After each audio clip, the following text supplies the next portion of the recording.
kayak euforia belaka gitu. Yang tadi sempat gua mention sebelumnya itu jadi euforia belaka. Ya, entrepreneurship itu susah, gak semua orang bisa jadi entrepreneur.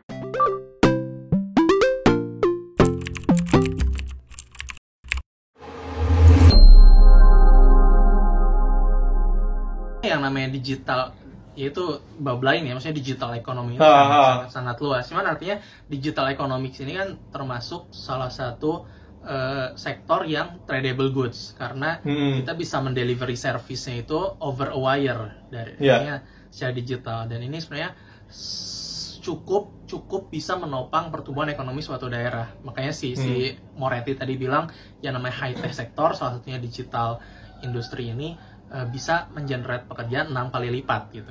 Ya simpelnya kita bicara Gojek ini kalau saya pakai ngeran statistik gitu ya di Sakernas, dia udah mengenerate pekerjaan bisa 1,5 juta misalkan. Lu nggak perlu jauh-jauh gitu aja, buka aplikasi Gojek, ada apa aja, Gojek, GoCam, GoFood, GoMart, Go something itu udah banyak kan? Udah banyak, betul. Jadi pada akhirnya banyak sebagian digital industri, digital sektor yang bisa mengenerate aktivitas ekonomi untuk suatu daerah. Tapi di sisi lain juga ya tadi, jangan sampai digital bisnis ini jadi euforia berlebihan sehingga semuanya harus digital gitu.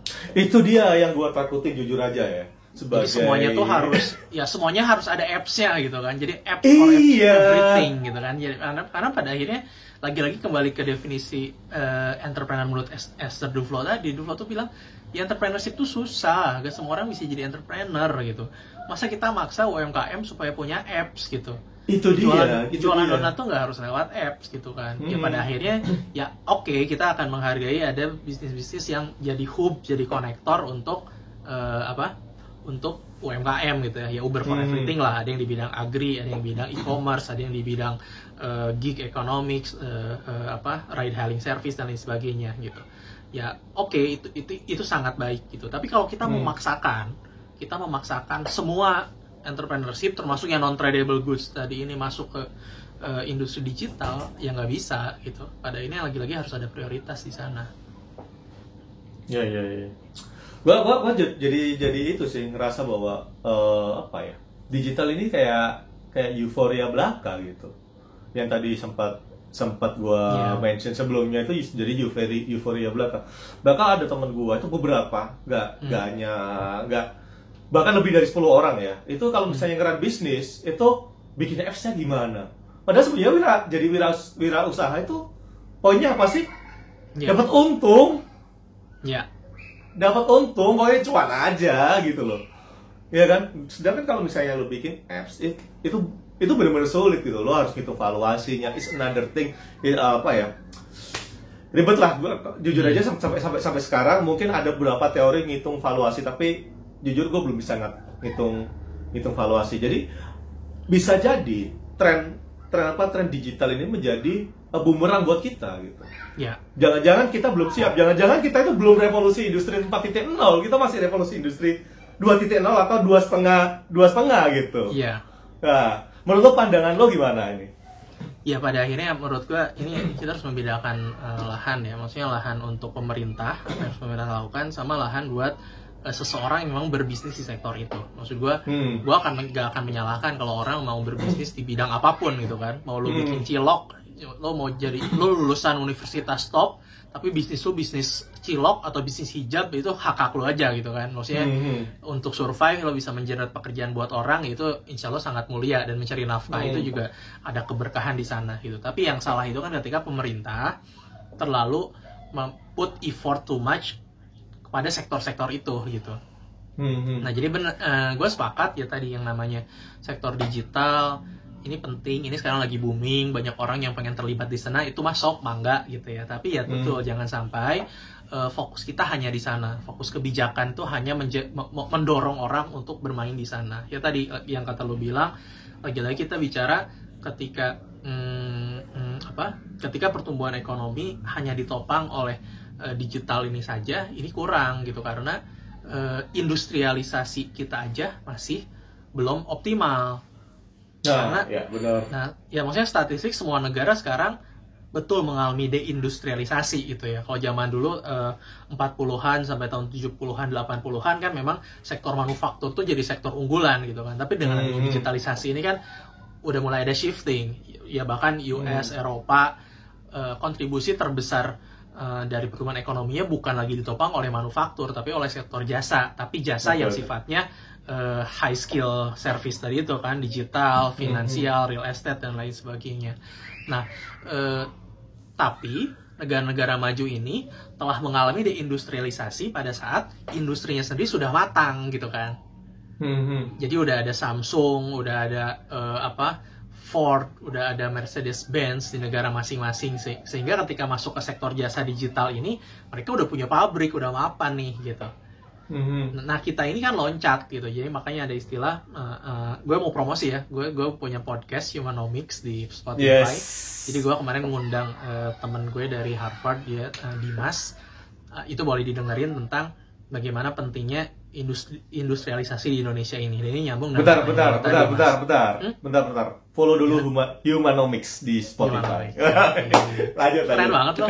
Jadi ini ya multiplier effect ya. Jadi, harus memberi manfaat untuk sektor lain. Iya, Humanomics. Tapi poinnya ini relevan dengan pertanyaan lo tadi, Mas. Jadi bagaimana euforia digital teknologi ini jangan sampai melupakan pentingnya industrialisasi yang belum kita capai secara optimal gitu. Ya tadi ekspor terbesar kita masih sawit, masih batu bara, tapi sekarang kita udah bicara tentang digital industri. Jadi pada akhirnya ya tadi orang-orang tidak punya pilihan kerja menjadi karyawan pabrik gitu ya, atau di sektor industri yang pertumbuhan ekonominya tinggi, yang kontribusi buat ekonominya tinggi. Pada akhirnya ya mereka opsinya ya cuman jadi driver Gojek atau pedagang Tokopedia atau Bukalapak yang impor barang dari Cina gitu, yang akhirnya added value buat Indonesia, buat lokal ekonominya nggak setinggi itu gitu. Jadi pada akhirnya fokus pemerintah, oke tadi kalau kita jadi sebagai individual ya mangga ya mau jual apa aja boleh, tapi bagaimana fokus pemerintah kembali ke industrialisasi kepada sektor-sektor yang di bidang yang bisa mengenerate pekerjaan lebih besar gitu.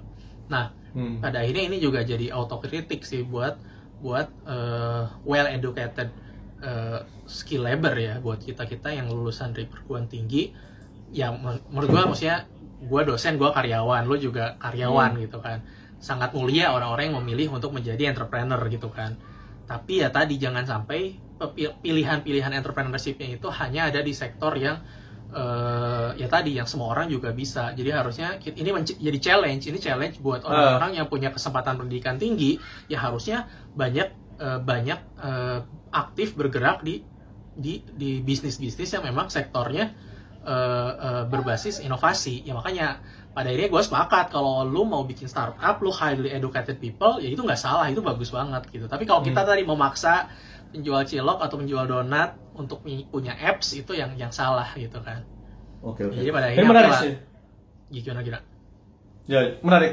Gua itu ya respon sedikit ya soal digitalisasi. Karena gini, datadetik.com 2019, jadi gua nggak bisa ngeklaim marketplace dari datadetik.com, ya kan. Jadi barang penjualan di marketplace most likely itu 80% import. Oke. 80% import. Ini menandakan apa? Lo tadi bilang kalau misalnya industri kita belum kuat, berarti barang itu datang dari China. Yes. Ya China dari US. Jadi barang datang dari sana, industri mereka kuat, bisa ngebuat barang yang lebih murah, barang yang kualitasnya sama, datang ke Indonesia. Kita tadi loncat ke digital, kita cuma jualan. Ya. Ya, akhirnya pertumbuhannya sedikit banget kan. Dia cuma ngambil margin. Dia cuma ngambil margin doang gitu kan. Akhirnya kalau misalnya gua mapping ini, oke. Yang digital pertumbuhannya naik nih, ya kan? Yang ikut bisnis digital, tapi yang secara industrial tadi itu gua setuju sama lo. Indonesia itu belum saatnya melakukan deindustrial. Karena buktinya banyak barang-barang yang masih import. Ini ya kesotoyan gua ya. Berarti industri kita belum optimal dong. Ya. Idealnya industri kita udah optimal, kita udah punya bahan baku, udah bisa membuat barang jadi sendiri, barulah dijual secara digital, memudahkan orang untuk mengakses barang itu. Iya. Ini kesotoyan gue ya. Menurut lu gimana? Ya betul, sepakat gue. Jadi pada akhirnya ya lagi-lagi kita tidak menyalahkan ya pedagang individual di e-commerce yang impor dari Cina. Itu mah enggak gitu ya, itu hak dia. Ya karena emang mau ngambil cuan kata lu kan.